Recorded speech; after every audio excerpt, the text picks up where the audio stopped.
अस्सलाम वालेकुम नाज़रीन, आप देख रहे हैं INN चैनल। मैं हूं शेख अहमद अली। इस न्यूज़ बुलेटिन में आइए नज़र डालते हैं दिन भर की बड़ी खबरों पर। भारी बहाव जारी रहने की पेश नज़र हुकाम ने हफ्ते को हिमायत सागर ज़ख़ीरे आब के मज़ीद 2 गेट्स खोलते हुए मूसा नदी में पानी छोड़ा। जुमे को भी ज़ख़ीरे आब के 2 गेट्स खोलते हुए 2 फीट बुलंदी तक फाजिल पानी छोड़ा गया था। रवां मानसून के दौरान ये पहली मरतबा है कि ज़ख़ीरे आब के गेट्स खोलते हुए पानी छोड़ा जा रहा है। Hyderabad metropolitan water supply and sewerage board के मुताबिक हिमायत सागर के अलावा उस्मान सागर में भी गुज़िश्ता 4 दिन से आबगिर इलाकों में मुसलसल बारिश की वजह से पानी का बहाव दाखिल हो रहा है। हिमायत सागर में हफ्ते को पानी का बहाव 3000 क्यूजिक्स दर्ज किया गया, जिसके बाद हुक्काम मूसा नदी में 2750 क्यूजिक्स पानी छोड़ रहे हैं। हिमायत सागर में फुल टैंक लेवल पर आबी सतह यानी 1763.50 फीट बताई गई है। उस्मान सागर में भी ऊपरी इलाकों से 900 क्यूजिक्स पानी दाखिल हुआ है, जहां फुल टैंक लेवल पर आबी सतह 1785.70 फीट बताई गई है, जबकि इसकी मुकम्मल गुंजाइश 1790 फीट है। ओहदेदार ने बताया कि उस्मान सागर में अगर आबी सतह में मजीद इजाफा होता है तो ऐसी सूरत में गेट्स खोलते हुए पानी छोड़ा जाएगा। हुकाम ने पहले ही मूसा नदी के करीब रहने वाले अफराद को चौकस कर दिया है। हुसैन सागर से भी पानी खारिज किया जा रहा है, जहां गुज़िश्ता चंद दिन के दौरान मूसलाधार बारिश की वजह से उसमें भी पानी की सतह में इजाफा देखा जा रहा है।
रियासती वजीर तहसीन श्रीनिवास यादव ने कहा कि हुकूमत ने शदीद बारिश के पेश नज़र किसी भी जान माल के नुकसान से बचने के लिए तमाम इक़दाम किए हैं और इंतजामिया भी किसी भी सूरत हाल का सामना करने के लिए तैयार है। हफ्ते के रोज़ हुसैन सागर आबी ज़खायर की सत्याप का GHMC commissioner Ronald Rose, MLA Muta Gopal, vigilance enforcement director Prakash Reddy, engineer in chief Ziauddin, SNDPC Suresh, HMDA SC परम ज्योति और दीगर ओहदेदारों के हमरा मुआयना किया। ओहदेदारों से हुसैन सागर रिजर्वायर में पानी की मौजूदा सतह, आमद और अखराज के बारे में मालूमात हासिल की। बाद ओहदेदारों को मुश्किलाबाद हल्के के तहत मारुति नगर में हुसैन सागर नाले के तरक्याती कामों और अशोक नगर में हुसैन सागर नाले पर पुल के तामीराती काम का मुआयना करने और काम को तेज करने का हुक्म दिया। इस मौके पर वजीर मौसूफ ने कहा कि GHMC की 437 टीमें और 27 DRF टीमें मैदान में काम कर रही हैं, ताकि इस बात को यकीनी बनाया जा सके कि गुज़िश्ता 4 दिनों से हो रही मूसलाधार बारिश की वजह से लोगों को किसी किस्म की परेशानी का सामना ना करना पड़े।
जीएचएमसी मेयर जी विजयलक्ष्मी ने आज कहा कि हैदराबाद में गुज़िश्ता चंद दिनों से जारी बारिश के पेश नज़र राहत के कामों के लिए जीएचएमसी का अमला पूरी तरह मुतहरिक है। उन्होंने कहा कि गुज़िश्ता 5 दिन से जीएचएमसी का अमला और अहदेदार फील्ड पर ही मौजूद हैं। आवाम की जानिब से मौसूल होने वाली शिकायत की फौरी यकसुई की जा रही है। गुज़िश्ता 5 दिनों के दौरान 900 शिकायतें मौसूल हुई हैं। 24 घंटे जीएचएमसी का कंट्रोल रूम काम कर रहा है। जीएचएमसी के हदूद में 429 इमरजेंसी टीमें काम कर रही हैं। शहर में खस्ता हालत में पाई जाने वाली 483 इमारतों की निशानदेही की गई है और उन तमाम को नोटिसें जारी की गई हैं। उनमें 92 इमारतों को मरम्मत करने का मौका फराहम किया गया। 19 इमारतों को मुहरबंद कर दिया गया। मेयर जीएचएमसी ने कहा कि नारायणगुड़ा इलाके में ही बाज़ मकामात पर पानी का मसला है। वहाँ 90% से ज़्यादा नालों के कामों को मुकम्मल कर लिया गया। जीएचएमसी के हदूद में 36 मकामात पर नालों की तोसी, सफाई और मरम्मत के काम अंजाम दिए जा रहे हैं, जिनमें 30 नालों के काम मुकम्मल हो गए। गुज़िश्ता साल शहर के जिन इलाकों में बारिश और सैलाब के पानी का मसला पैदा हुआ था, इस साल उन इलाकों में ये मसला देखा नहीं गया। उन्होंने शहरियों को मशवरा दिया कि वो अपनी शिकायत जीएचएमसी के कंट्रोल रूम पर दें। जीएचएमसी के कंट्रोल रूम को लगातार एक्टिव रखा गया है। जीएचएमसी का अमला बेहतर काम कर रहा है, जिसकी वजह से शदीद बारिश के बावजूद कोई भारी नुकसान नहीं हुआ। उन्होंने आवाम से अपील की कि वो शदीद बारिश के पेश नज़र घरों पर ही रहने को तरजीह दें, इमरजेंसी में ही घर से बाहर निकलें। బయట ఇంత వర్షంలో కూడా ఈ 30 ఏరియాస్ లోపల వాటర్ చాలా స్మూత్ గా వెళ్ళిపోయింది. మీరందరూ కూడా గమనించి ఉండొచ్చు, ప్రెస్ మీడియా మిత్రులు కూడా మీరందరూ కూడా గమనించి ఉండొచ్చు. ఇంకా ఇంకొక 6 ప్రాసెస్ లోపల ఉన్నాయి. అవి కూడా తొందర లోపలనే పూర్తి అవ్వబోతున్నాయి. అయితే ఎక్కడైతే మనకి మేజర్ ప్రాబ్లమ్స్ ఎక్కడైతే రసూల్పుర ఏరియా కానివ్వండి, నదీం కాలనీ కానివ్వండి, మినిస్టర్ రోడ్ కానివ్వండి, Nallakunta vegetable market, Hussain Sagar, surprise నాలా, వీటి దగ్గర మనకి మేజర్ ప్రాబ్లమ్స్ ఉండేవి. అయితే అవి కూడా ఈసారి మనకి ఎక్కడ కూడా ప్రాబ్లం లేకుండా చాలా స్మూత్ గా వాటర్ ఫ్లో జరగడం జరిగింది. సో అదే కాకుండా మీకు అదే చెప్తున్నాను, మళ్ళీ ఏదైనా గ్రీవియన్సెస్ వచ్చినా సరే बाला इलाकों में हुई शदीद बारिश के नतीजे में तेलंगाना के जिले नलगुना में वाक़ मूसी प्रोजेक्ट में पानी की सतह में इजाफा दर्ज किया गया, जिसके बाद उसके 4 दरवाजे खोलते हुए पानी को निचले इलाकों में छोड़ा गया। इस प्रोजेक्ट में 5000 क्यूसिक्स पानी का बहाव दर्ज किया गया। उसकी सतह में हर घंटा इजाफे के पेश नज़र उसके दरवाजे खोलते हुए पानी को छोड़ने का काम किया गया। इस प्रोजेक्ट में 466 क्यूसिक्स पानी का बहाव दर्ज किया गया। इस प्रोजेक्ट की मुकम्मल सतह अब 645 फीट के बरखिलाफ 642 फीट दर्ज की गई है।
तेलंगाना के जिले करीमनगर में अनंतराम गांव के करीब डैम का पानी जमा होने से जगतियाल धर्मपुरी के दरमियान सड़क का राब्ता टूट गया। गुज़िश्ता 4 दिनों से मुसलसल बारिश के नतीजे में कई आबी ज़खायर में पानी की सतह में बतदरीज इजाफे के सबब अनंतराम के करीब डैम का पानी उसके ऊपर से बह रहा है। इस वाक़े के साथ ही पुलिस और रेवेन्यू के अहदेदार वहां पहुंच गए, जिन्होंने इस रूट पर बैरिकेड्स लगा दिए ताकि कोई भी नागाहानी वाक़या पेश न आए। विमलावाड़ा अर्बन और रूरल मंडलों के नशीबी कई इलाके हनूस पानी में महसूर हैं, जिसके नतीजे में करीबी मौज़ूआत और दीगर इलाकों में राब्ता मुतासिर हो गया है। कलम प्रोजेक्ट से पानी को छोड़े जाने के बाद एल्लमपल्ली प्रोजेक्ट की सतह में गैर मामूली इजाफा देखा जा रहा है।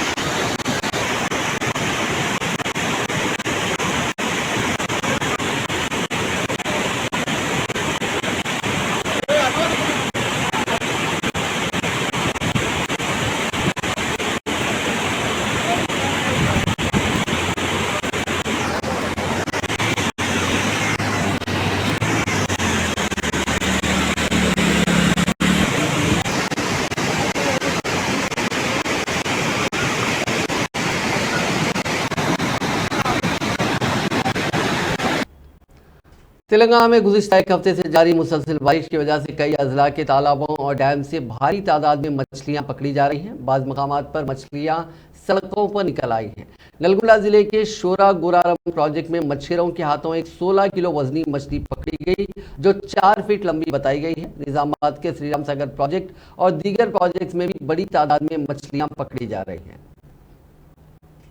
जामिया उस्मानिया ने तुलबा को एक राह देते हुए पीजी सेमेस्टर और इम्तिहानात को रीशेड्यूल किया है, जो अब 28 जुलाई के बजाय 16 अगस्त से शुरू होंगे। इस ताल्लुक से अनकरीब तफसीली शेड्यूल जारी कर दिया जाएगा। वाइस चांसलर जामिया उस्मानिया प्रोफेसर डी रविंदर और registrar professor P Lakshmi Narayan ने हफ्ते को मलका कॉलेजों के प्रिंसिपल्स, डिस्ट्रिक्ट पीजी सेंटर्स और इम्तिहानात के कंट्रोलर के साथ एक इजलास मुनक्किद किया, जिसके बाद ये फैसला किया गया। रवां हफ्ते के अवाइल में जामिया उस्मानिया के तुलबा ने एहतजाजी मुजाहरा मुनज़्ज़म करते हुए निसाब की अदम तकमील का उज़र पेश करते हुए सेमेस्टर और इम्तिहानात के इल्तिवा का मुतालबा किया था। सेमेस्टर और इम्तिहानात से कबल रेमिडियल क्लासेस मुनक्किद होंगी और 26 और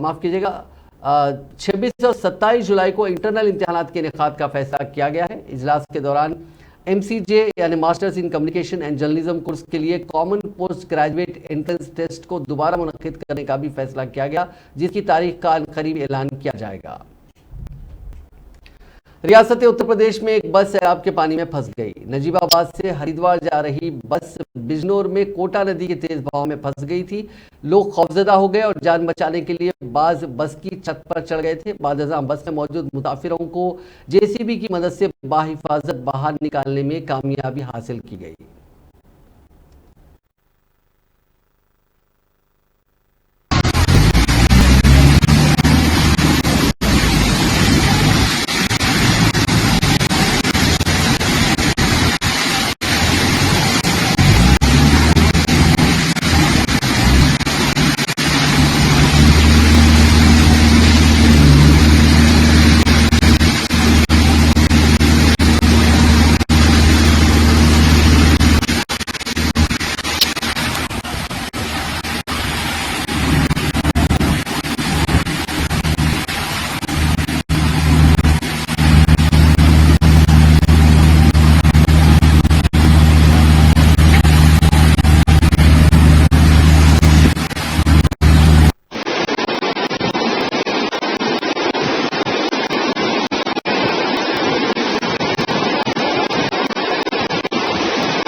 Telangana state public service commission इम्कान है कि अगस्त के पहले हफ्ते में ग्रुप 1 प्रिलिमिनरी टेस्ट के नतायज का ऐलान करेगा, जिससे कबल तवक्को है प्रिलिमिनरी टेस्ट की खतई की आइंदा हफ्ते जारी की जा सकती है। 11 जून को ग्रुप 1 प्रीलिम टेस्ट मुनक्किद किया गया था और इब्तदाई की भी जारी कर दी गई थी।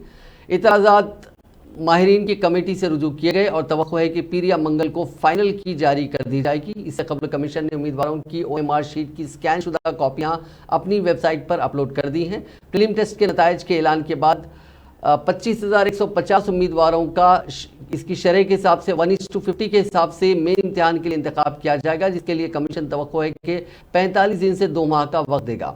जुमला 3,80,081 उम्मीदवारों ने नाम दर्ज करवाए थे, जिनके में जुमला 2,33,506 उम्मीदवारों ने प्रीलिम टेस्ट में शिरकत की थी। ग्रुप 1 की 503 जायदादों में 121 Mandal Parishad development officers, 91 deputy superintendent police, 48 commercial taxes officer, 42 deputy collectors, 41 municipal commissioner वगैरह की जायदादें शामिल हैं। कमीशन ने गुज़िश्ता साल 16 अक्टूबर को ग्रुप 1 प्रीलिम टेस्ट मुनक्किद किया था, तहम पर्चे सवाल के इफ्शा के केस की वजह से ये टेस्ट मनसूख कर दिया गया था। मरकजी वज़ीर सियाहत जी किशन रेड्डी ने कहा कि हिंदुस्तान की तरक्की में नौजवानों का रोल काफ़ी अहम है। उन्होंने कहा कि वज़ीर आज़म नरेंद्र मोदी की क़यादत में हुकूमत मुल्क में मुख्तलिफ शोबों में 10 लाख मुलाजिमतें फराहम करने के लिए खुलूस नीयत के साथ काम कर रही है और बेरोज़गारों की ज़िंदगियों में नई उम्मीदें ला रही हैं। उन्होंने कहा कि वज़ीर आज़म हर माह मुख्तलिफ महकमों के ज़िम्मेदारों से मुलाकात करते हुए और मुलाजिमतों को पूरा करने के लिए मुनासिब इक़दाम करते हैं। आज तेलंगाना के सिकंदराबाद के रेल कलारंग में मुनक़िदा रोज़गार मेले प्रोग्राम में वज़ीर किशन रेड्डी ने मेहमान खुसूसी की हैसियत से शिरकत की। इस मौके पर खिताब करते हुए वज़ीर मौसूफ ने मरकज़ी हुकूमत की मुलाजिमत हासिल करने वाले नौजवानों और लड़कियों को मुल्क के अवाम की खिदमत करने की तलकीन दी।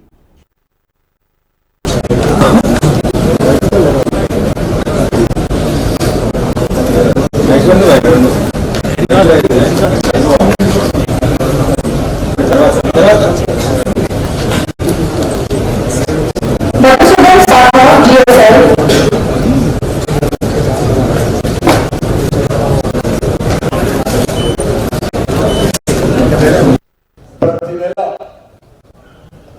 మీరు ఎప్పటికప్పుడు ఐడెంటిఫై చేయండి ఎక్కడెక్కడ పోస్టులు ఉన్నాయో, దానికి సంబంధించినటువంటి నోటిఫికేషన్స్ ప్లాన్ చేయండి. As per process, formalities, as per norms and rules, వాటన్నిటిని కూడా రిక్రూట్మెంట్ కావాల్సినటువంటి ఎగ్జామ్స్ కావచ్చు లేక ఇతర ఫార్మాలిటీస్ కావచ్చు పూర్తి చేయాలి.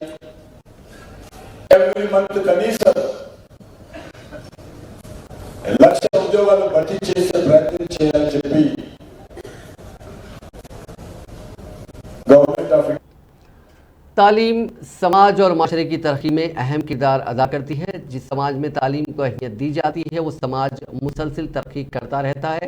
इन ख्यालात का इजहार रियासती वज़ीर दाखिला मोहम्मद महमूद अली ने हफ्ते को एबिड्स पर वाक़े लिटिल फ्लावर स्कूल में मुनक़िदा इजलास को मुखातिब करते हुए किया। लिटिल फ्लावर स्कूल के प्लैटिनम जुबली के मौके पर स्कूल इंतजामिया ने टेबल टेनिस खेलों के टूर्नामेंट मुनक़िद किए थे, जिसके अख्तिताम पर एक इजलास मुनक़िद किया, जिसको मुखातिब करते हुए वज़ीर दाखिला ने कहा कि आज जितने भी ममालिक तरक्की याफ्ता हैं वहाँ के लोग आला तालीम याफ्ता हैं।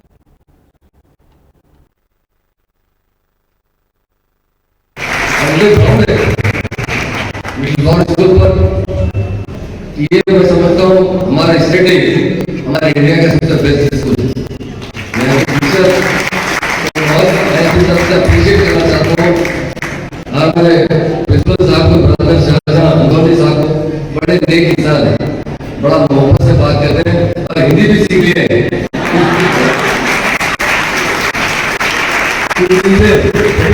बात करते हैं तो हिंदी में बात करते हैं, इसलिए मैं कहा कि आज भी जो पसंद करते हैं लैंग्वेज हो उसको कुछ आपको बताऊंगा। तो आज का टूर्नामेंट जो है टेनिस टूर्नामेंट खेला जा रहा है, बहुत खुशी बात है और प्लैटिनम जुबली मामूली बात नहीं। हम देखते हैं हमारे सीएम साहब भी तेलंगाना बनने के बाद रेजिडेंशियल स्कूल बहुत ओपन किए, छात्रा में बहुत कम थे और गर्ल्स के एजुकेशन इंस्टीट्यूशन बहुत कम थे। तो सीएम साहब बहुत से हमारे पॉलिटिकल लीडर्स ने कहा कि नहीं साहब, लड़कियां नहीं आ सकते, हॉस्टल में नहीं पढ़ सकते। हमारे सीएम साहब ने कहा एक लड़की को पढ़ा दीजिए चाहे खाना को पढ़ा दीजिए। बीआरएस तर्जुमान डॉक्टर दासजू श्रावण ने मरकजी वजीर सयाहत किशन रेड्डी की जानिब से मणिपुर वाक़े से उनका और बीजेपी का ताल्लुक न होने की बात को मज़हका कैस करार दिया। आज मीडिया से बात करते हुए श्रावण ने बताया कि मणिपुर में ख़वातीन के साथ होने वाली बदसलूकी से मुल्क के हर फर्द का सर शर्म से झुक गया, लेकिन मरकजी वजीर अपनी जिम्मेदारी से भाग रहे हैं। श्रावण ने किसानों के मसाइल और डबल बेडरूम मामले पर खुले मबाहिस का चैलेंज करते हुए किशन रेड्डी से सवाल किया कि मरकजी हुकूमत की जानिब से तेलंगाना में कितने मकानात तामीर करवाए गए हैं, इसकी वजाहत करें। పచ్చి అబద్ధాలు కాజీపేట కోచ్ ఫ్యాక్టరీ ఎందుకు ఇవ్వలేదు అంటే సమాధానం చెప్పడు. బయారం స్టీల్ ఫ్యాక్టరీ కట్టమంటే ఎందుకు కట్టలేదంటే సమాధానం చెప్పడు. భువనగిరి హాస్పిటల్కి ఎయిమ్ స్టేటస్ ఇవ్వమంటే ఎందుకు ఇవ్వరో సమాధానం చెప్పరు. ట్రైబల్ యూనివర్సిటీని ముందుకు తీసుకెళ్ళమంటే ఎందుకు తీసుకుపోరో సమాధానం చెప్పరు. ఐటీఐఆర్ని ఎందుకు ఇక్కడి నుంచి దోపిడీ చేసి తీసుకుపోయినరో సమాధానం చెప్పమంటే సమాధానం చెప్పరు. దొంగ లెక్కలు చెప్పి ప్రజలను మభ్యపెట్టే ప్రయత్నం చేశారు. దుర్మార్గం ఏంటంటే ఈ రాష్ట్రంలో ప్రతిపక్షంగా ఉన్నటువంటి కాంగ్రెస్ పార్టీ కూడా బీజేపీ ఇంత దొంగ లెక్కలు చెప్తా ఉంది, తప్పుడు లెక్కలు చెప్తా ఉంది, 1,60,000 కోట్ల రూపాయలు ఇచ్చింది అని చెప్తా ఉంది. ఇది తప్పు. तेलंगाना कांग्रेस सियासी उमूर कमेटी का इजलास इतवार को मुनक़िद किया जाएगा, जिसमें रियासत में पार्टी को निचले सतह से मुस्तहकम करने, अवामी मसाइल से वाकिफियत और चंद्रशेखर राव ज़ेर क़यादत बीआरएस हुकूमत की नाकामियों को उजागर करने के लिए निकाले जाने वाली बस यात्रा के शेड्यूल पर तबादला ख्याल की तवक्को है। इस इजलास में मुजाविदा यात्रा के रूट मैप को भी हतमी शक्ल दिए जाने की तवक्को है। तेलंगाना असेंबली इंतखाबात जारी साल के आखिर में होने वाले हैं। इसी के पेश नज़र रियासत में कांग्रेस खुद को मुस्तहकम करने में मसरूफ़ है। पड़ोसी रियासत कर्नाटका में हाल ही में पार्टी की कामयाबी से तेलंगाना में पार्टी के कायदीन के हौसले बढ़ गए हैं और वो चंद्रशेखर राव हुकूमत की नाकामियों को उजागर करने के लिए आवाम के दरमियान जाने के साथ साथ रियासती हुकूमत के खिलाफ जारहाना मुहिम चलाने का मंसूबा रखते हैं। इन इंतखाबात के सिलसिले में एक्शन प्लान की तैयारी की जा रही है। पार्टी आवाम में ये एहसास पैदा करने की कोशिश कर रही है कि पार्टी के तमाम कायदीन मुत्तहिद हैं। ये बस यात्रा कहां से कहां तक होगी और उसमें कौन कौन से लीडरान शिरकत करेंगे, इस पर इतवार को सियासी उमूर की कमेटी के इजलास में तफसीली तौर पर तबादला ख्याल करते हुए फैसला किया जाएगा। पार्टी कैडर में जोश खरोश के लिए तेलंगाना कांग्रेस कोशिशें कर रही है और साथ ही इस बस यात्रा के जरिए हाईकमान को यह पैगाम देने की भी कोशिश की जा रही है कि पार्टी के तमाम कायदीन मुत्तहिद हैं। तेलंगाना हाईकोर्ट ने गेस्ट लेक्चरर्स की तायद में अहकाम जारी किए। हाईकोर्ट ने इंटरबोर्ड को अहकाम जारी करते हुए हिदायत दी कि वो माजी में काम करने वाले 1654 गेस्ट लेक्चरर्स की तजदीद करे और नए तकर्रुरात ना करे। इंटरबोर्ड ने 19 जुलाई को नए गेस्ट लेक्चरर्स की तकर्री का नोटिफिकेशन जारी किया था। माजी में काम करने वाले 20 गेस्ट लेक्चरर्स ने इंटरबोर्ड की जानिब से जारी नोटिफिकेशन को चैलेंज करते हुए हाईकोर्ट से रुजू किया था और आज हाईकोर्ट ने कहा कि गुज़िश्ता 10 साल से काम करने वालों को बरतरफ करना दुरुस्त नहीं है, उन्हें फौरी तौर पर बहाल किया जाए। तेलंगाना हाईकोर्ट के नए चीफ जस्टिस की हैसियत से जस्टिस आलोक आराधे इतवार यानी 23 जुलाई को हलफ लेंगे। इस सिलसिले में राजभवन में हलफबरदारी तकरीब की तैयारियां मुकम्मिल हो गई हैं। जराये के मुताबिक गवर्नर तमिलिसाई सौंदरराजन राजभवन में इतवार को 11 बजे दिन जस्टिस आलोक आराधे को चीफ जस्टिस की हैसियत से हलफ दिलाएंगे। इस तकरीब में चीफ मिनिस्टर चंद्रशेखर राव, बेशतर रियासती वुज़रा और आला ओहदेदार शिरकत करेंगे। जराये के मुताबिक मध्य प्रदेश से ताल्लुक रखने वाले जस्टिस आराधे फिलवक्त कर्नाटका हाईकोर्ट के जज के तौर पर खिदमात अंजाम दे रहे हैं। उन्हें तरक्की देते हुए तेलंगाना हाईकोर्ट का चीफ जस्टिस मुकर्रर किया गया है। रियासत के मौजूदा चीफ जस्टिस उज्ज्वल भुयान को तरक्की पर सुप्रीम कोर्ट का जज बनाया गया, जिसके पेश नज़र रियासत में चीफ जस्टिस का ओहदा खाली हो गया था। नोबल अमन इनाम याफ्ता और बचपन बचाओ आंदोलन के बानी कैलाश सत्यवर्ती ने हफ्ते को ग्रीन इंडिया चैलेंज के बानी और राज्यसभा जे संतोष कुमार के साथ गच्चीबौली के IIIT कैंपस में पौधे लगाते हुए ग्रीन इंडिया चैलेंज में हिस्सा लिया। कैलाश सत्यवर्ती बच्चों के हकूक और कमजोर तबकात के बच्चों को तालीम फराहम करने के लिए जद्दोजहद कर रहे हैं। इस मौके पर संतोष कुमार ने कैलाश सत्यवर्ती को शाल उड़ाकर तहनीत पेश की, जिन्होंने शजरकारी और माहौलियात के तहफ़्फ़ुज़ के लिए संतोष कुमार के इक़दामात की सताइश की। गुज़िश्ता चंद दिनों से जारी बारिश के नतीजे में तेलंगाना के जिले वरंगल में टमाटर की फसलों को नुकसान पहुंचा। पहले ही बावर्ची खाने की इस अहम शय की कीमत में हालिया दिनों के दौरान गैर मामूली इजाफा हुआ था, जिसने आम आदमी की कमर तोड़कर रख दी थी। ताहम वरंगल की सब्जी मार्केट में खराब टमाटर ताजिरों की जानिब से मवेशियों को डाला गया। आवाम का कहना है कि टमाटर की कीमत ने पहले ही सेंचुरी मुकम्मल कर ली। ताहम जिले वरंगल के लक्ष्मीपुरम की सब्जी मार्केट में टमाटर को कचरे की नजर कर दिया गया। इस बारिश से ताजिरों को शदीद नुकसान हुआ। कई ट्रैक्टर टमाटर को कचरादान की नजर कर दिया गया। टमाटर के ताजरीन ने कहा कि बारिश के सबब उनको नुकसान हुआ और ये टमाटर आवाम के इस्तेमाल के काबिल नहीं रहा। हैदराबाद पुलिस ने हफ्ते को 712 करोड़ रुपए की सरमायाकारी की धोखाधड़ी केस में मुलविस 9 मुलजिमीन को गिरफ्तार कर लिया, जिनके दुबई और चीन की टोलियों से रवाबित हैं। पुलिस ने उनके कब्जे से 17 mobile phone, 2 laptops, 22 SIM card, 4 debit cards और बैरूनी करेंसी जब्त कर ली है। कमिश्नर पुलिस हैदराबाद CV आनंद ने एक प्रेस कॉन्फ्रेंस को मुखातिब करते हुए बताया कि जो मुलजिमीन गिरफ्तार किए गए उनमें PM प्रजापति कुमार, नईम वहीदुद्दीन शेख, गगन कुमार, सोनी, परवेज और गुड्डू और दीगर शामिल हैं। उनका लॉस हुआ है और टोटल 712 करोड़, ये एक छोटे 1-2 करोड़ का नहीं है, ये 712 करोड़ रुपए का इसमें लोगों का नुकसान हुआ है। इसमें पहले हमने देखा कि ये शिव कुमार जो कंप्लेनेंट था वो चिकड़पल्ली से आया, हमारे साइबर क्राइम पुलिस स्टेशन में कंप्लेंट दिया कि उसके 28 लाख रुपए उसके इसमें इन्वेस्टमेंट फ्रॉड में चले गए हैं, तो उसको नुकसान हुआ है और एक्शन लेने के लिए रिक्वेस्ट किया। तो इसमें हमने तहकीकात शुरू की, बैंक्स को साइबर क्राइम पुलिस स्टेशन से लेटर्स गए और बैंक्स के रिप्लाईज 1 महीने के बाद आए। उसमें पता लगा कि 6 अकाउंट में इसका पैसा 28 लाख ट्रांसफ़र हुआ है और उसके बाद और गहरी तहकीकात करने के बाद मालूम हुआ कि 28 और 48 अकाउंट्स में ये ट्रांसफ़र हुआ है। वो 6 अकाउंट से जाकर शोहर और बीवी के दरमियान झगड़ा फितरी है। कई जोड़ों में लड़ाई और झगड़े होते रहते हैं, ताहम झगड़े के बाद ये जोड़े आपस में दोबारा मिल भी जाते हैं। ताहम आंध्र प्रदेश के जिले कर्नूल के तुगली मंडल इलम्मा गुट्टा तांडे में हुए शोहर और बीवी के झगड़े की वजह ने तमाम को हैरत में डाल दिया है और इस झगड़े के बाद बीवी ने शोहर की जुबान काट दी। तफसीलात के मुताबिक ताराचंद नायक और पुष्पावती एक दूसरे से मोहब्बत करते थे और 8 साल पहले उनकी शादी हुई थी। दोनों में किसी बात पर झगड़ा होता रहता था। इसी दौरान गुज़िश्ता रोज भी इस जोड़े में झगड़ा हुआ। इस झगड़े में बीवी ने शोहर की जुबान काट दी। उसे फौरी तौर पर इलाज के लिए सरकारी अस्पताल मुंतकिल किया गया, जहां वो जेर इलाज है। इस वाक़े के सिलसिले में शोहर ने पुलिस से शिकायत करते हुए कहा कि उसकी बीवी ने उसको हलाक करने की कोशिश की। जब पुलिस ने खातून से पूछगछ की तो जब पुलिस ने पूछगछ की तो इस हमले की वजह ने तमाम को हैरतज़दा कर दिया। खातून ने पुलिस से कहा कि उसके शोहर ने उसकी मर्जी के खिलाफ उसका बोसा लेने की कोशिश की, जिस पर उसने अपने शोहर की जुबान काट दी। यह वजह सुनकर पुलिस भी हैरान रह गई। शोहर ताराचंद पुलिस से अपनी बीवी के खिलाफ कार्रवाई का मुतालबा कर रहा है।